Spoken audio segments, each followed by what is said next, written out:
Sup, guys? It's Toad back with you.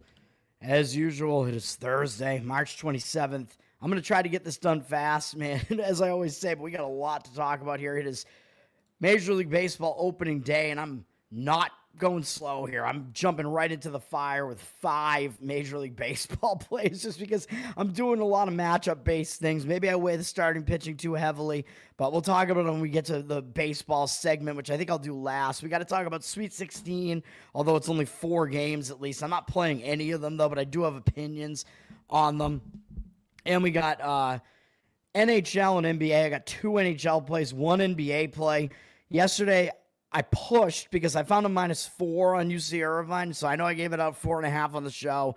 That would have lost. UC Irvine, it was a close game the whole way. Went into overtime where underdogs go to die, so I'm thinking, all right, give me the cover here. They pushed for me on the -4, so at least it was no harm, no foul for me last night. Nothing lost, nothing gained there except the stress of it all.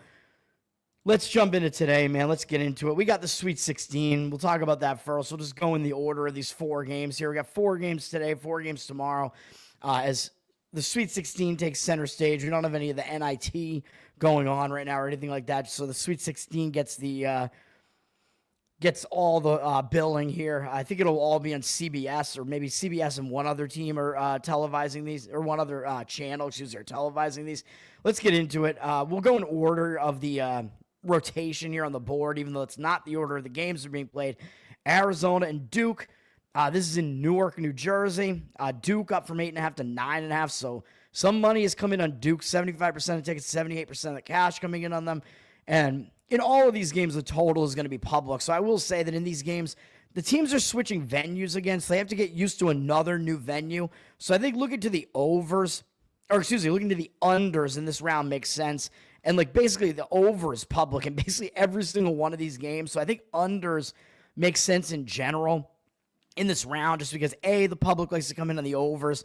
So the line is probably going to be skewed a little bit towards the over, but also it's a venue that these teams have to familiarize themselves with. So the sight lines are different. So the shooting can be off. So you want to look towards, in my opinion, I think you want to look towards unders, but also unders in the first half makes sense. Pretty much just like I said with the first round of games.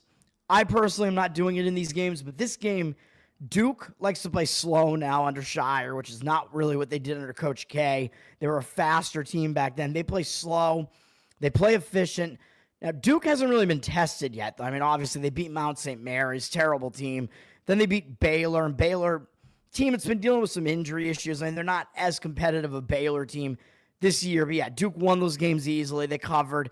Sure, they've looked good, but Arizona is going to be the most difficult opponent that they've faced so far in the tournament, whereas Arizona did face a challenge in the last round where they were way behind early in that game against Oregon, and Arizona completely turned the game around, and they were able to actually get that done. So when you have a team like Arizona and they have been tested, you might argue, well, they're coming off a difficult game. Yeah, that's true.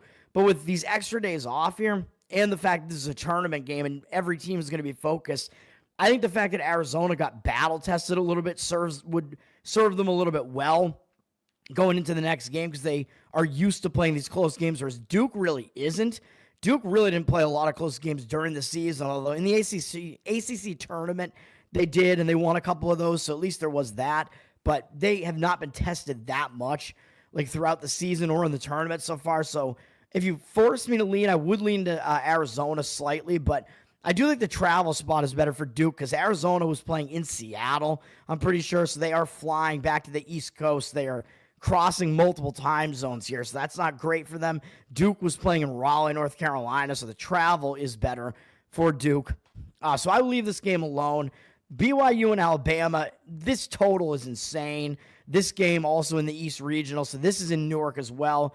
Alabama, I'm pretty sure, was already playing somewhere in the Eastern time zone, although I forget, where was Alabama even playing? Let me see here. I'm looking at the wrong day. Let me see. Alabama, where were you? Alabama was playing in Cleveland, Ohio. Yeah, so they're only traveling from Cleveland to Newark. Nice, easy travel for them. BYU coming down out of elevation from Denver, and I really think the elevation helped BYU in those first 2 games. So I think BYU is probably at a bit of a disadvantage here.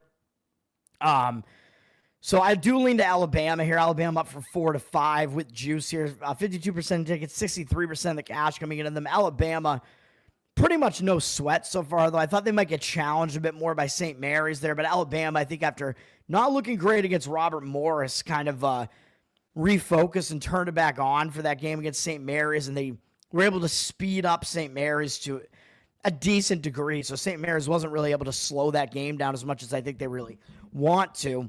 BYU, they like to play fast as well, not as fast as Alabama. So this is a fast-paced game here, whereas Duke, Arizona, by the way, as I forgot to mention, Arizona likes to speed the game up more than Duke does. Duke's going to try to slow Arizona down, so that is a contrast of styles. So maybe some correlation there between Arizona and the over and Duke and the under in that one, even though Duke is also laying a lot of points. So if the under cashes, it's going to be a little bit more difficult to cover a large number like that. In Alabama, Alabama is the faster of the two teams. So I think I would not play the over in general in this game, though. I like the Alabama side more than anything else in this game, though, because I think BYU, again, not having that elevational advantage anymore and having to come out of that, I think it's going to be more difficult for them. BYU heavily relies on the three-pointer. Alabama takes a lot of them too, but Alabama better at defending the three. So even though Alabama defense is their weakness, they are still a better defense than BYU. Both of these teams are their strength is offense for both of these teams, which is why you see the total actually up from 171.5 to 176 now. I believe this is like the third largest total in tournament history, so I would not want to play the over here, even though you might think, well, two pretty fast-paced teams, questionable defenses, good offenses, does have the makings of a high-scoring game, but I think this number is just too high, so I would not want to do that. I would leave it alone. 82% of tickets, 9% of the cash coming in on that total there on the over. I like the Alabama side there. And then we got Arkansas and Texas Tech. Texas Tech up from 4.5 to 5.5. It looks like Arkansas is a public underdog here. 64% of tickets, only 54% of the cash. And remember, Arkansas, they are coming off that game against St. John's. Big win for Arkansas. Huge win. Eliminating St. John's. So I don't know that I would trust Arkansas here. I don't trust them as a public underdog, but I don't know that you really have letdowns in the tournament, but still, they are having to go out to San Francisco now as well, whereas I forget where both of these teams played, but San Francisco probably not really the greatest venue for Arkansas to have to go to. Arkansas was just playing in, were they in Wichita? Where were they? They were in Providence, Rhode Island, so they're actually traveling cross-country, whereas Texas Tech was in Wichita, so Texas Tech has less travel in this game as well. Arkansas, not only are they having to go west, but they're having to go out to the Pacific Coast to play this game.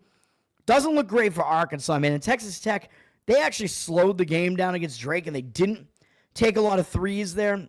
So Texas Tech, yeah, I think the travel spot is better. They are the better team. Arkansas is coming up, pulling off back-to-back upsets. So they're kind of the Cinderella in this tournament. It's like, well, when is the clock going to strike midnight? I mean, I know they are an SEC team. They do have a great coach with Calipari there. So they do have a good coach there. Maybe even they probably have the better coach in this game than Texas Tech. And Texas Tech may still be without McMillan. Chance McMillan, I think, hasn't played yet in the tournament, and he is one of their best shooters. That was something I was unaware of going into the tournament because I have Texas Tech in the Final Four in my bracket. So you do want to watch out for that. Make sure that if you look at the personnel, make sure that you know that he is playing. Or make sure that you know whether or not he is playing at least. Just make sure you have all the information. But all that being said, I do like the Texas Tech side in this game. Again, I think Arkansas, they also like to play faster. Texas Tech likes to slow it down. So I think Texas Tech being the better team in the better spot, probably the team that's going to adapt to going out west a little bit better. Yeah, I think Texas Tech should be able to control the pace in that game. So I do like Texas Tech. They are still the better team. They are the deeper team as well. So that's what I like there. And then Maryland and Florida. Now, both of these teams are coming off of scares. This is also in the West in San Francisco. Florida up from 5 to 6 with juice there. Now, Maryland, they were playing in Denver, so they're not going as far, I think. So they are going down from out of elevation, but they're not having to travel as far as Florida is, I think. Because I think Florida was somewhere in the Eastern time zone. So Florida is having to cross time zones, although they are playing an earlier game than that other game there. Where was Florida at? Let me see. I don't want to take too long with this video, man, because I got to get through a lot. I got to get through Major League Baseball, which I might have to do real quick. Yeah, Florida was in Raleigh, North Carolina, so they're having to travel all the way to the West Coast, which I think will be a little bit worse for Arkansas because your biological clock, you really do not want to be playing at 10 p.m. Eastern, so then you're playing up until like midnight Eastern. So I think it'll affect them a little bit worse. But Maryland is at least only going for the Mountain Time Zone here, so they're maybe a little bit more adjusted to it. I know Florida's up from 5 to 6 with juice, 81% of tickets, 82% of the cash here. We got a very public over in this game as well. Both these teams coming off of scares. Florida kind of expected that UConn was going to give them a game, so Florida did get battle-tested. Maryland really almost lost the game and had to win on a buzzer beater against 12-seeded Colorado State, who was on a nice run. Colorado State, very good coaching from Medved there in Colorado State. So I would say Florida probably actually has the coaching edge in this game with a Goldens. This matchup isn't the worst for Florida because they're getting a Maryland team that's also not really that experienced. Florida and Maryland, both teams that have a decent amount of inexperience here. So that kind of counteracts the inexperience on the Florida side here. Although Florida's so public, I might still kind of want to lean to Maryland here because it's just kind of, I think this game is a bit more of a crapshoot, to be honest. But Florida is the deeper team. Maryland has very talented starters, but they don't really run that deep. And again, I think Florida may actually have the slight experience edge and depth edge there. So those are my feelings on those games. Let's go over to, let's talk about baseball, man. Fuck it. Let's try to get through all these games. This is just crazy. I don't know how I'm going to get through it all. Let's see. I know we have Milwaukee and Yankees. That's the ESPN game, the first ESPN game of the day. Freddie Peralta, Carlos Rodon. I mean, Peralta has awful numbers against the Yankees, so I'll just throw that out there. Against New York, they have a 288 batting average against him, 981 OPS in 559 at bats, so not a whole lot of the Yankees hitters have actually seen him, though. Only 5 of their hitters have seen him, but his numbers are just really not good against the Yankees in the short amount of time that he has seen them. And then you do have Rodon against Milwaukee actually has done better in 36 at-bats, so still not a big sample size, but he's held them to a 222 average and 680 OPS, so the OPS, as I take from Tokyo Brandon, very good baseball handicapper, former baseball scout, he basically says the OPS Mendoza line is like 750. So if a guy, if the opponents hit over 750 against this guy, that's basically saying the hitters have the edge at that point. If it's below 750, the pitcher has the edge. So Rodon definitely has the edge there. He has the much better numbers against Milwaukee. So I do a lot of matchup stuff here. Yankees are way up from minus 105 to minus 148, though. This is not one of the games I'm going to play. 80% of tickets, only 71% of the cash. Yankees are going to be public, but I would lean to the Yankees in this game. Peralta, I know he is the Brewers' best starter, but still doesn't look that great there. The fact that he's their best starter is a little bit questionable. Let's try to get through these. Let's not talk about every one of these games. I'm going to talk about some of the more interesting pitching matchups here, at least. We do see some pitchers that's like, oh, God, like Zach Eflin is pitching opening day for Baltimore. Oh, boy. And the money is actually coming in on that side, too, which that just seems very bizarre to me. I've never been a huge fan of Eflin. I don't know that he's really that great. Anyway, let's talk about my Boston Red Sox. I should be wearing my Red Sox hat, but it's in the other room. Sorry, Red Sox. You're going to have to get back on my good side, though, because the Red Sox have not been playing well, but at least they have announced that Devers is going to DH because he is such a terrible fielding third baseman. He's not going to get his way. Bregman will be at third base. So that should help the Red Sox fielding, but I'm going to play the Red Sox in this game. Minus 112 on the money line. I think the Red Sox are the better team here, as the odds makers are telling you. This is at Texas. Line is flipped from plus 104 to minus 112, so the money has flipped the favorite. Coming in on the Red Sox, they're good enough this year, according to the odds makers, or at least in this matchup, that they're the road favorite against Texas here. 51% of tickets, 75% of the cash coming in on the Boston Red Sox. I agree with this for a number of reasons. I mean, Garrett Crochet is pitching for the Red Sox. This is going to be his first start with the Red Sox in a regular season game, but I think he's going to be excited for it, man. We're talking about Crochet, who's a guy with dominant stuff, man, even though I know He had Tommy John surgery, I believe, at a pretty young age a few years ago, but he was excellent to start the season last year for the White Sox. And then they started limiting his pitching because he's still a young guy, didn't want to like overwork him. And then, his numbers kind of trailed off at the end of the season. But I think that might give us a little bit of value here because he wasn't as dominant late in the season, but that was because he was a young guy, not used to playing the full season. But this is opening day now, man. I think he's going to be ready. And against the Texas Rangers, not a huge sample size, 18 at-bats against their hitters. He's held them to a 278 average and 594 OPS. That's not really bad. The OPS is very low, so he's not really allowed. I think, he's allowed no extra base hits against them and only one walk. So I'll take all that. That's pretty good. And then on the other side, Nathan Eovaldi. He's an all right pitcher, but I'm not going to trust him in this spot, man. He's the much older pitcher here, and against the Boston Red Sox, his history is not good. If you go and just look at his history against the Red Sox in general, not good. I know he pitched pretty well at home last year for Texas. He is used to playing in this ballpark now, but even so, his numbers against the Red Sox are just bad. And the Red Sox current lineup has 70 at-bats worth of history against him. He has a 15-7 strikeout walk ratio, and they have a 314 batting average and a 1,005 OPS off him. So in a big sample size, these Red Sox hitters have done a lot of damage against Eovaldi. And the Red Sox still have management and coaches who know Eovaldi from back when he was on the Red Sox. So the Red Sox know what his tendencies are. I think they're going to know how to hit him. So, give me the Red Sox in that game. Let's see. I know Skeens is pitching against Alcantara with Pittsburgh and Miami. I think you're probably just paying a tax with Skeens. So, I mean, everybody knows how good he is at this point.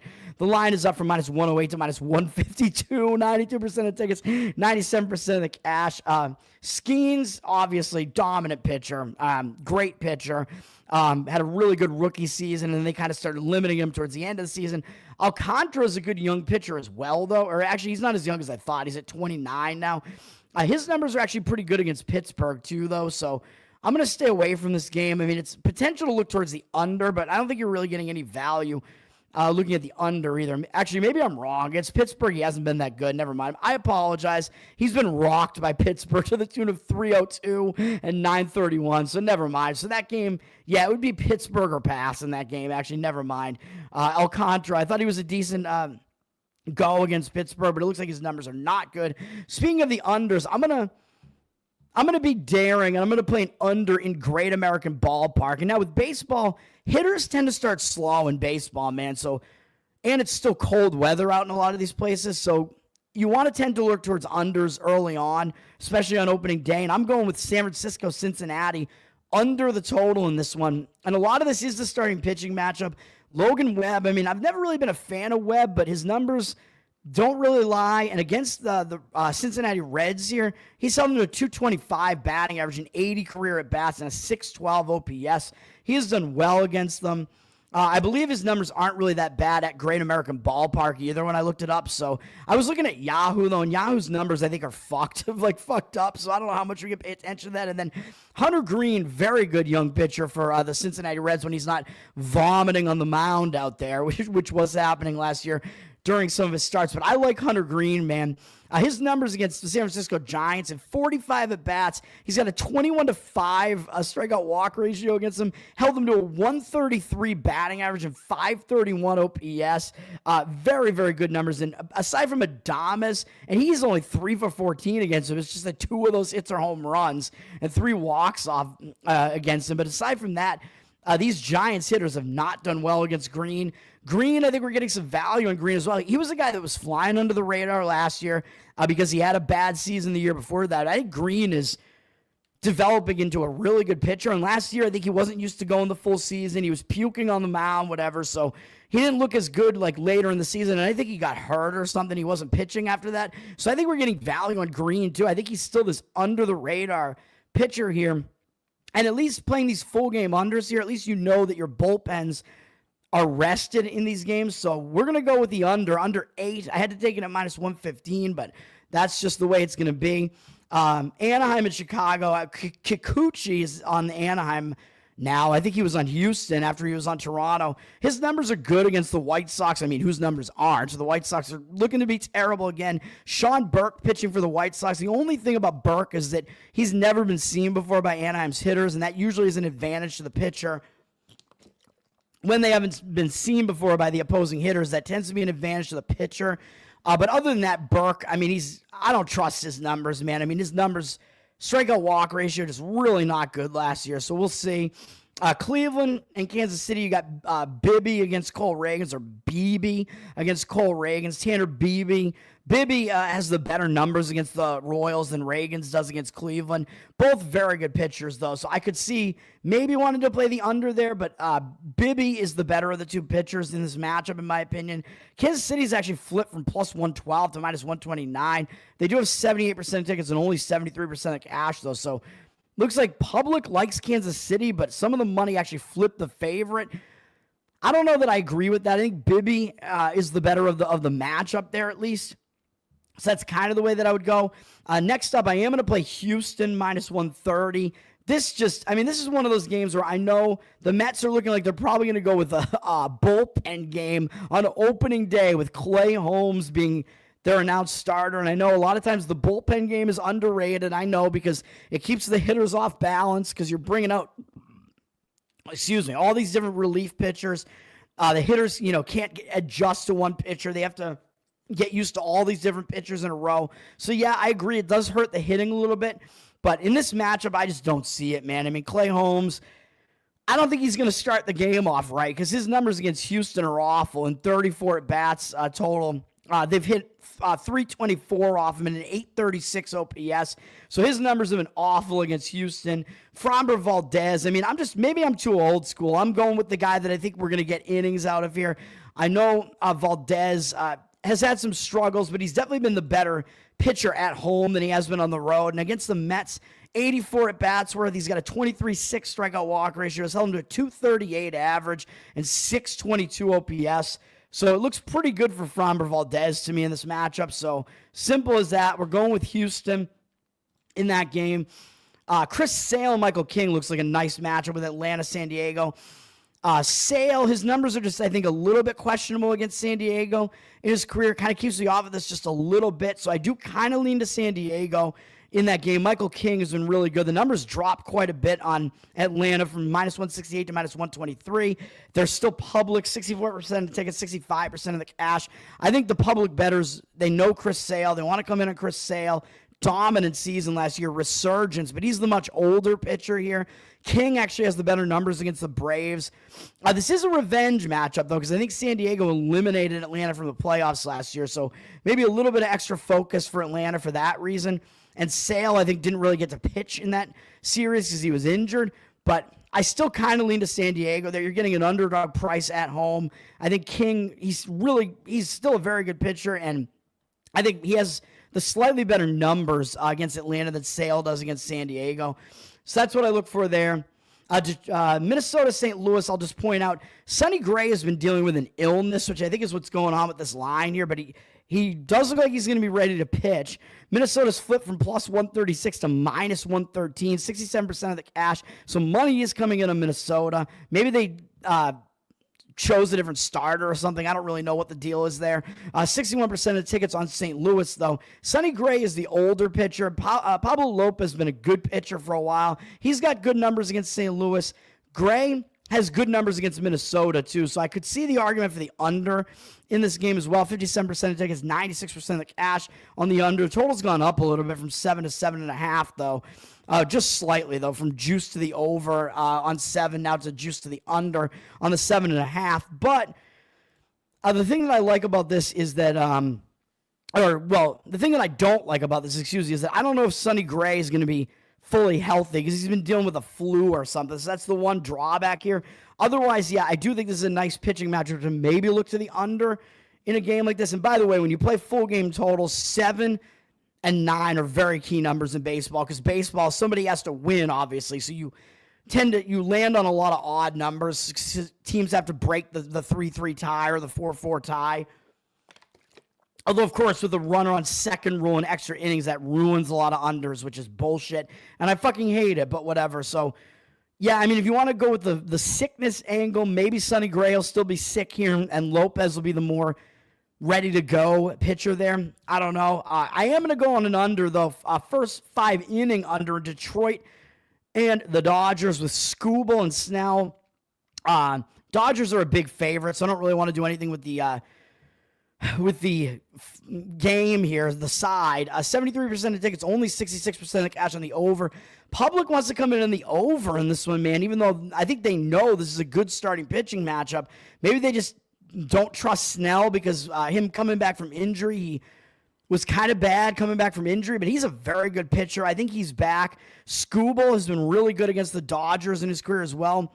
Not in a huge sample size, only 36 at bats, but 194 batting average, 570 OPS, and 11-2 strikeout walk ratio. Very good numbers. Skubal, I mean, he's just a beast on the mound. I mean, he's pretty much good no matter where you put him in there, so he should be good to go. And Blake Snell, he started pitching really well again once the Dodgers got him.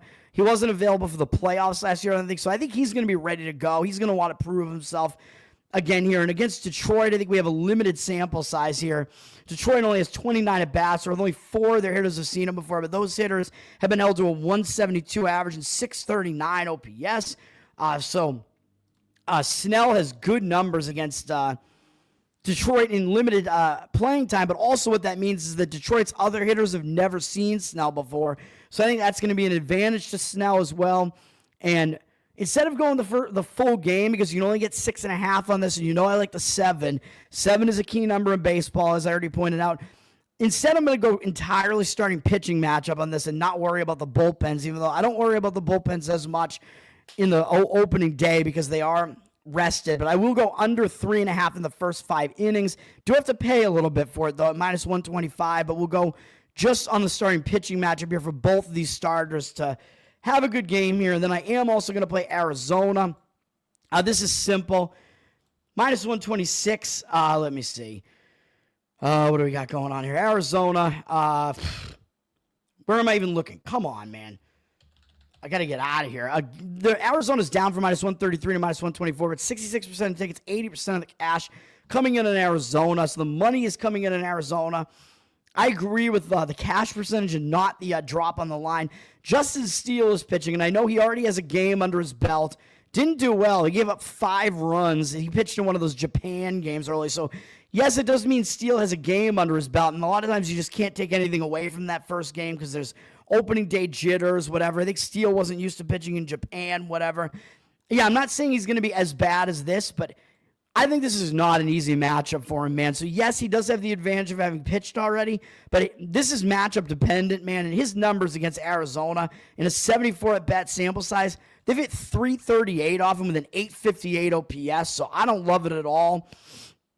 For Steele, even though the 22-4 strikeout walk ratio isn't that bad, Steele basically just throws all fastballs and mixes them up, too, so I don't know how great that's going to be in a hitter's park like this. I think his numbers at Chase Field are actually not good as well. I got to figure out a better way to look at the pitcher's numbers in these specific ballparks too, man, because sometimes you can't really figure it out that easily.